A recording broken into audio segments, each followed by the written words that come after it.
किस तरह से अभी दर्शन हो पाए, क्या कुछ? बहुत आनंद आया। मुझे व्यवस्था में कोई कमी नहीं लगी।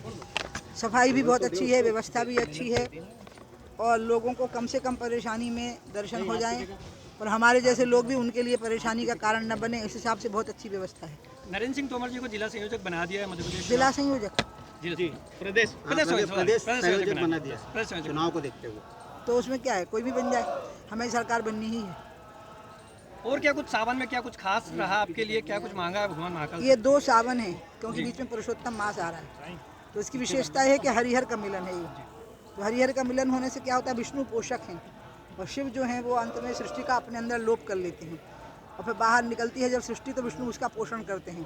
तो अब की बार ये दोनों का जो मेल है वो बहुत अद्भुत है और ये हरिहर का जो मेल होता है यही हर हर गंगे कहलाता है, इसी को हरिहर गंगे कहते हैं। गंगा और क्षिप्रा, मैं हमेशा से बोल रही हूँ कि महाकाल को सिर्फ क्षिप्रा चाहिए है, ओमकारेश्वर को नर्मदा का जल अविरल चाहिए है। शिवराज जी ने मेरे आग्रह को स्वीकार किया और आपको पता होगा एक टरबाइन बंद कर दी गई ओमकारेश्वर और उससे पानी निरंतर नर्मदा जी में आता है। यहाँ पर भी क्षिप्रा का जल ही बाबा को चाहिए है, यही बाबा की सबसे बड़ी सेवा है।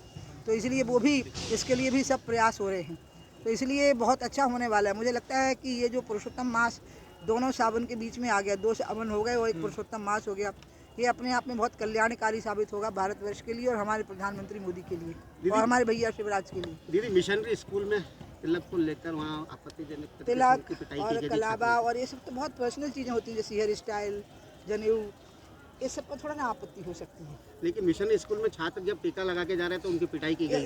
इसको देखना सरकार का काम है, गृह मंत्री का काम है, शिक्षा मंत्री का। मैं इसको गलत मानती हूँ, उनके साथ इस प्रकार का भेदभाव करना धर्म के साथ, लेकिन सरकार इस चीज़ को सुनिश्चित करेगी कि ऐसा ना हो। दीदी आगे आगामी चुनाव को देखते हुए कमलनाथ जी कह रहे हैं उनकी सरकार बन रही, क्या कहना है?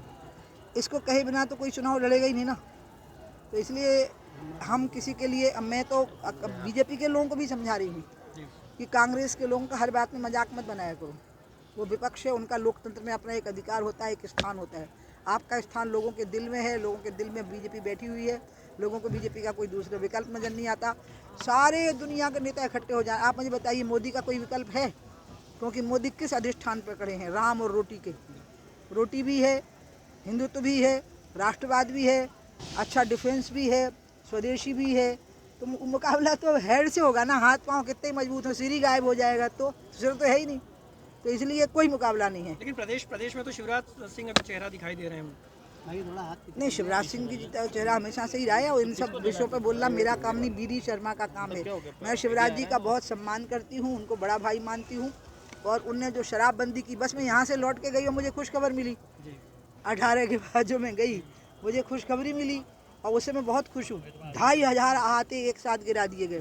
ठीक है, अब रही बात क्या बोलते हैं, विवादास्पद दुकानें, शराब पी के चलना, इसमें पुलिस पूरे टाइम थोड़ी खड़ी रहेगी। थोड़ा नगर पंचायत, नगर पालिका, नगर निगम के जो पार्षद हैं, जो जनपद पंचायतों के, जिला पंचायतों के सदस्य हैं, ये सारे निर्वाचित जनप्रतिनिधियों का, विधायकों का, सांसदों का काम क्या है कि वो इन सब चीज़ों पर कंट्रोल करावें। इनकी खुद की मिली भगत नहीं होनी चाहिए इन सब चीज़ों पर। सरकार ने अपना काम पूरा कर दिया, शिवराज जी ने और मैंने अपना काम पूरा कर दिया। शराबबंदी भी तो नहीं हो पाई है लेकिन पूरी तरीके से। मैं आपको फिर कह रही हूँ कि सवाल यह है कि सरकार की नीयत साफ है कि नहीं, शिवराज जी की नीति साफ है कि नहीं, वो नीति साफ है। दीदी लगातार मध्य प्रदेश में प्रधानमंत्री जी और गृह मंत्री जी लगातार आ रहे हैं, क्या डर सता रहा है कि बीजेपी की डर सरकार? नहीं, वो अपने आप को प्रधानमंत्री और गृह मंत्री नहीं समझते, वो अपने आप को भाजपा का कार्यकर्ता समझते हैं। यही हमारे भारतीय जनता पार्टी की ताकत क्या है कि हम नेता नहीं समझते, अपने आप को कार्यकर्ता समझते हैं। तो कार्यकर्ता के नाते वो मेहनत कर रहे हैं, प्रधानमंत्री के नाते उनकी जिम्मेवारी है कि वो सरपंच की लिए भी जिम्मेवारी लेंगे।